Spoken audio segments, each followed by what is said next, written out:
Welcome to the Craft of Coaching podcast, where we dive into what it truly takes to become a skilled, confident life coach. I'm your host, Kate, head of the CLCC or Credentialed Life Coach Collective, an ICF-Accredited Level 1 coach training program. We combine courage, coaching, and community to offer you more than just a training program, but a life-changing experience where you use your own personal transformation as the learning ground for supporting your clients. On this podcast, we explore how you can use coaching skills to support your clients or expand your own growth, all grounded in evidence-based coaching practices.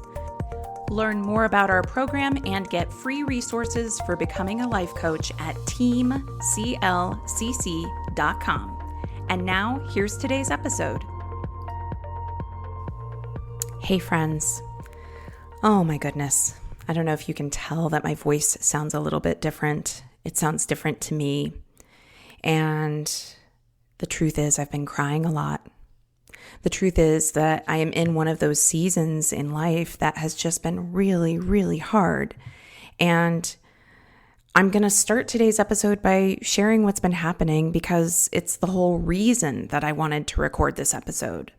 And I know there's a lot of content that's out there that would be all like, change your mindset, change your life, and it's as simple as that. And I just don't think that that is what anyone who listens to this podcast really wants deep down or even needs. I think if you're listening to this podcast, it's because you are a coach or you're interested in becoming one and you want to know what it's really like. And what it's really like is that sometimes while you are a coach supporting other people or running a business, you have hard seasons. And that's exactly what happens with a corporate job. And that's exactly what happens with a retail job. That's exactly what happens in any other line of work. So let me get into some of that today. And in particular, I'm going to talk to you about the things that I have implemented into my life to hold me and the other people who work within my business at a time like this. I do not have a massively built out team. I do not have hundreds of thousands of dollars that I just can throw at like Google ads or something to like keep my business functioning if I'm having a hard season. This is me as a coach running a business, talking to you who either is also running a coaching business or wants to, and you want to know how it really works when these hard seasons arise. You might even be feeling, especially if you haven't dipped your toe into running a business yet, you might even be feeling like this is the type of thing that would keep you from running a business. So let me get into it because I really do want to show you what it's like, but also how you can make it through. So first things first, my dad passed over a month ago at the time of me recording this, but it was it was a previous month, let's just say that. And then 2 weeks ago, many weeks after he had passed, I flew out of state to clear out my childhood home. And of course, for anyone who has ever done this before, it's an incredibly hard thing to do. And I know that trip was part of the grief process. So it was crying and it was feeling sad and it was all the memories and all of these things. And I don't want to spiritually bypass any of that. That life that I lived with my father, honoring him, honoring my childhood, honoring who we all were as a family, all of that matters, and I don't want to just be stoic about it. So there was grieving, but as anyone knows, if you've supported after a family member passes, there's also logistics. There's paperwork. There's decisions about what to keep and what to let go of. And all of that was happening in the middle of Missouri summer heat. And the house I grew up in is a 100-year-old home. And I grew up without air conditioning, and my father never had air conditioning put into the house. So any of you who are currently going through a humid, hot, muggy summer, I live in California where that isn't as much of an issue in the summer. But for sure, I remember hot, humid Missouri summers. And that's what I was going up to the third floor attic to lug boxes down to the first floor. That's what I was navigating. And so I went out and I did that trip. And I came home pretty exhausted. And that's when I actually got sick. And I mean really sick, like with a fever. I'm laid out on the couch for days watching Girls and watching Grays, these shows I've watched before. And the Mucinex is coming on a schedule, as is the Tylenol. And, going through boxes of tissues and navigate. I had a fever and that, it's like, summer, why? And then, this is going to start to sound like a country western song. I finally started to feel better. The fever broke and one of my dogs died. I know. And the way that my dog died was by being attacked by another dog and having to be euthanized. So it was horrible and traumatic, and there's more tears. And I'm not telling you this story so you feel sorry for me.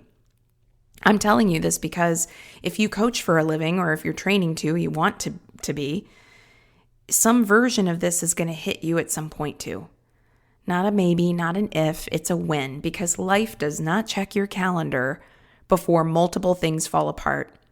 And most of the time management advice that's out there for coaches is built for a version of life that they want to wrap up in a very neat and tidy way.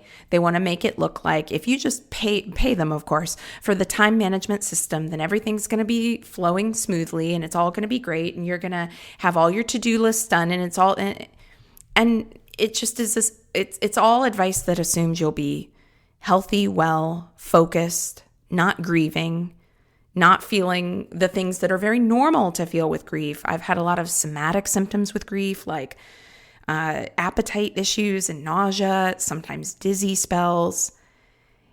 And that's just all part of this process. And I think that what that paints a picture of, that neat and tidy time management system, is a system with no room in it for being human. So what I want to talk about today are the systems that I've created that have actually held me during some of the most challenging weeks I've had in a long time. These are not hacks. They involve some level of hustle, but not the kind of hustle that's all about performative, blah, blah, blah. These are 4 very specific things that meant my business didn't collapse when I needed to collapse on the couch with the Mucinex, and then my dog died.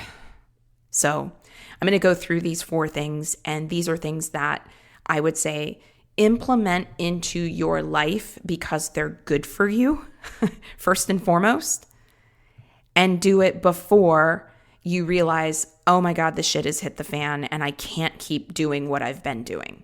Do it now when you're resourced. So here's the first place.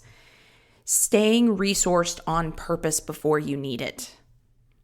And this is the type of thing that you might already have some level of struggle with, or might be supporting clients around, but it is essential. If you are going to hold space for other people, you got to get your shit together around some core areas like eating well, getting enough sleep, exercise, downtime, all of that. This one is easy to skip when things are fine, which is exactly the problem. You're not building the reserve during a crisis. You don't build yourself as resourced when you are in a state where you are grieving and you have logistics to handle and you're sick and your dog just died. That's not when you build these systems. And a lot of it also people skip because it's kind of boring stuff. So eating meals that maybe you have to plan them instead of scrambling them together, but nonetheless eating something that is reasonably healthy. Moving your body regularly. Protecting your sleep. I actually believe the reason that I got sick was because of the time change. I went from California, Pacific time, to Missouri, Central Time. And just based on the fact that myself and another family member, my sibling, we were working through what was in my dad's house and the lack of air conditioning, we needed to get in there as early as possible in the morning to get started because we didn't want to be in that house trying to lug around heavy boxes at 1 and 2 and 3 o'clock in the afternoon when it was the hottest. So I was getting up earlier than anticipated, and it just was a lot. So again, eating meals that are actually healthy, getting some kind of exercise, protecting sleep, and then the last thing, having some kind of downtime that isn't just scrolling, something that is fulfilling to you, making art, singing, some kind of class that really just moves your soul. Because when the hard weeks hit, it's the coaches who have some reserve left who can absorb the hit instead of being flattened by it. I can absorb the hit of all of these things that have been uniquely terrible in their own way. And I can absorb it, not as in I just absorb it and that's it. I mean, I can absorb it and take the time to cry because it truly is devastating to watch your dog be attacked in front of you and then have to euthanize it. I mean, there's no words. There's no words. It's a shit sandwich, and I am not going to pretend otherwise. But I can manage it because I'm not running on empty as a baseline.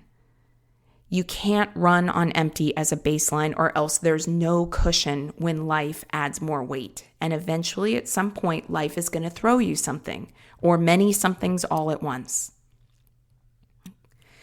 Next thing, okay? Well, before I go to the next thing, again, I just want to say this one more time. You have to set up the systems to stay resourced on purpose before you actually need them, before the crisis hits. Next thing, I think of this as know your actual minimum viable business objective. A lot of times with time management, people plan out ideal weeks. And I do this too, okay? Like, I'm not saying throw that out entirely, scrap it. I'm not saying that. I plan ideal weeks, but I also know here's what's my floor. For myself and my business and my team, here are the bare minimum things that have to be done each week. And for me, that is two things. One is to deliver for the people who have hired me, whether that's one-on-one clients or the coaches I'm training in CLCC. And two, I've got to do one marketing activity. One. So that can be a podcast. That's what I try to aim for every single week, and most weeks I'm successful. Podcast and a newsletter together are really my two that I really hold tight as a core. But that's it, okay? There's search engine optimization work I could be doing. There's pitching to other podcasts that I could be doing. There's media placement I could be doing. There's lots of things I could be doing to market myself. But when it's go time, my minimum viable business is podcast, newsletter. And so most of the weeks, most of the time, you will see that I am doing both of those things, at least one of those things.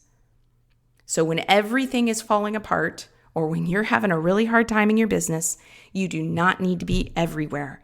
You need to know the one or two things that actually keep the business moving, and you need to let everything else go without guilt. Burnout is not going to come from you doing too little when you're in some kind of a crisis. Burnout is going to come from you believing that you should be doing and trying to do far more than you are resourced to do when it's not a normal week. So it is okay. And guess what? My business is still running. I still have people joining my newsletter. I still have people following me on social media. I still have client inquiries. I still have people pitching me on things. Like, it's fine. It's actually fine. Now, I mentioned my team, and my team is comprised of one virtual assistant or program manager who handles a variety of tasks, but she is not full-time at all. And the facilitators that I work with to run CLCC. And so, facilitators who run CLCC, if we were in session at this moment, we are not right now because it's summer, but if we were in session at this moment, I could turn to them to have them facilitate classes.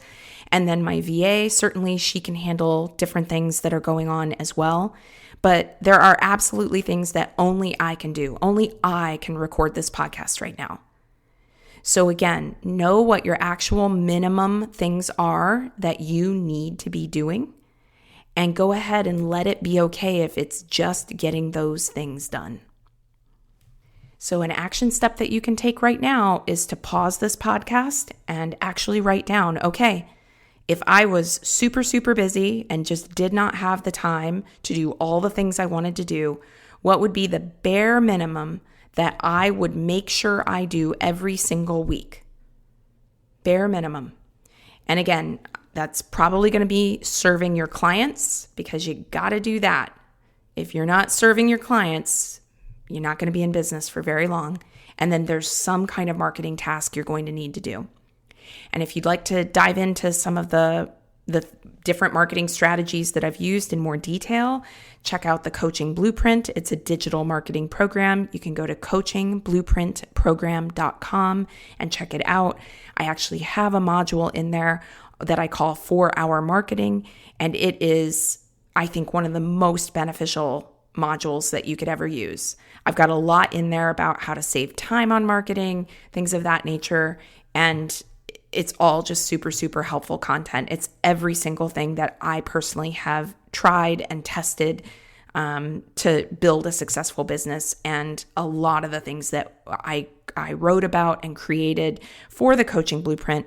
Not only do I update it every single year, but when I initially created the Coaching Blueprint, I was still depending on salaried income. So I totally understand what it's like to be a new or emerging coach, still working a salary job, trying to make that full transition. So coachingblueprintprogram.com. Next strategy, batch processing. Batch processing. Here's what I mean by that. I'll give you an example for content. And this is one that has saved me the most in many ways. If you follow me on, say, Instagram or TikTok, where I am Kate Courageous, you will see that I typically do not miss days on social media. And I got to tell you, that's not because I'm disciplined every single day. It's actually because I'm not relying on coming up with something every single day. Most of my content already exists. It was created in a batch in advance on a day where I had capacity. And a lot of people, I think, overthink content way too much. They think that they have to have something super perfect and super polished. And I got to tell you, I've run tests where I've had like super polished content, and I've had me just kind of yapping. It truly is not like, oh, the polished content always performs better. It really is not. I think a lot of it boils down to, in this day and age with social media, what is your hook so that people actually get interested in listening in the first place? And then, are you speaking to real problems that people face and solutions that they are seeking? That's it.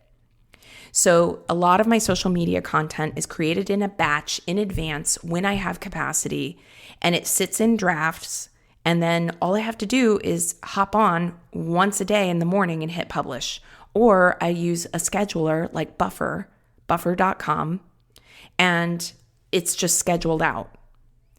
So if your visibility online depends on you having a good day every day, you're eventually going to break.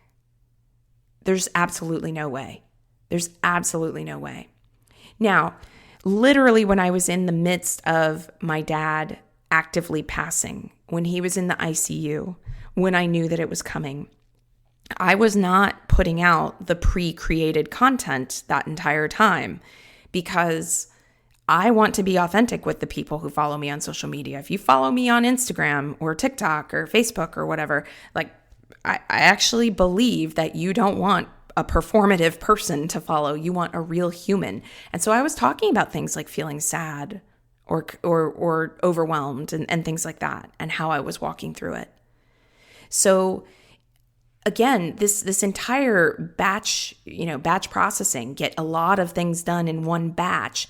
This is not about being performative or robotic or fakey fake. It means that your presence doesn't run on your mood or your health or everything going really, really well in your life. It runs on a system that you build when you have the bandwidth to build it.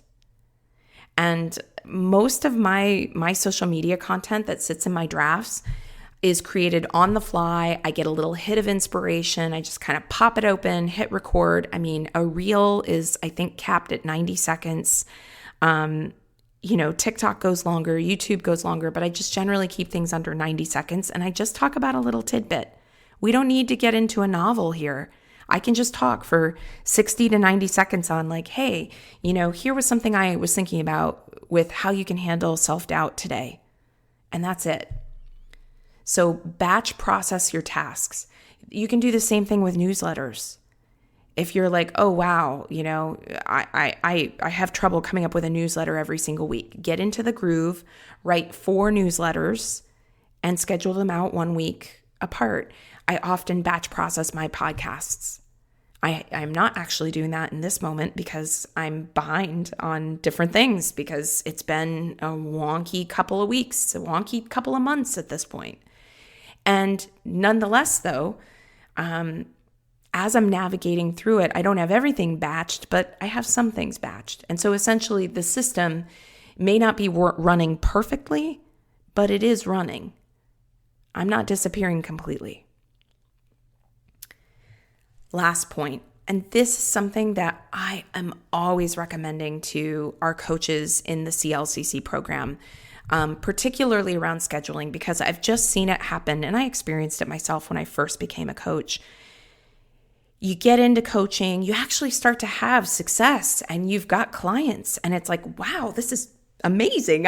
I'm so excited. I have these clients. But then it's like when you have, 5, 10, 15 different clients and you're trying to get them all scheduled, suddenly it's like your whole week is pockmarked with, okay, I've got a session at 11 a.m. and 1 p.m. and in between 11 and 1, I've got to get lunch, but I also need to get back to somebody about this. And I also need to get a post up on social media. And I also need to, and it's like the marketing and the running of a business starts to really get hard to hold alongside holding space for your clients.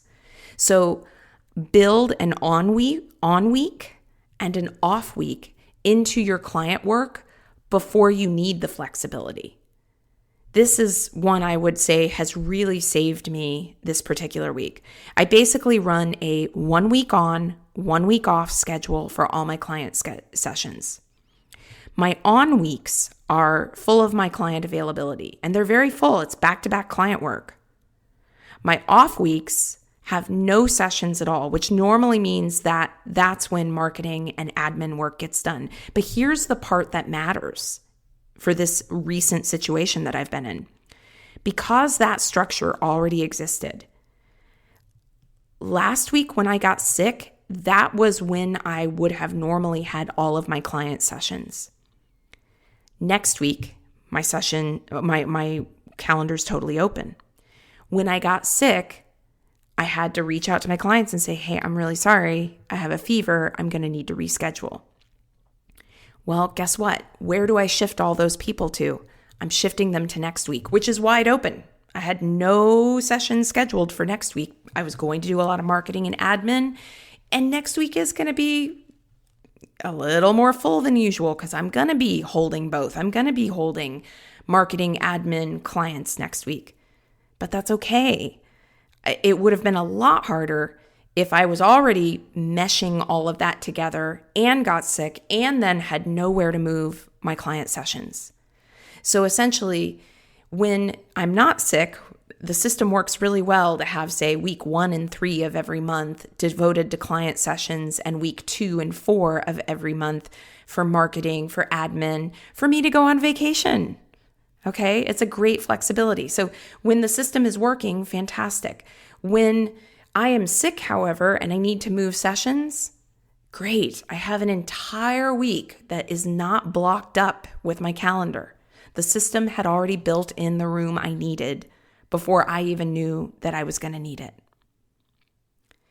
Now, something I'd like you to notice about these 4 things.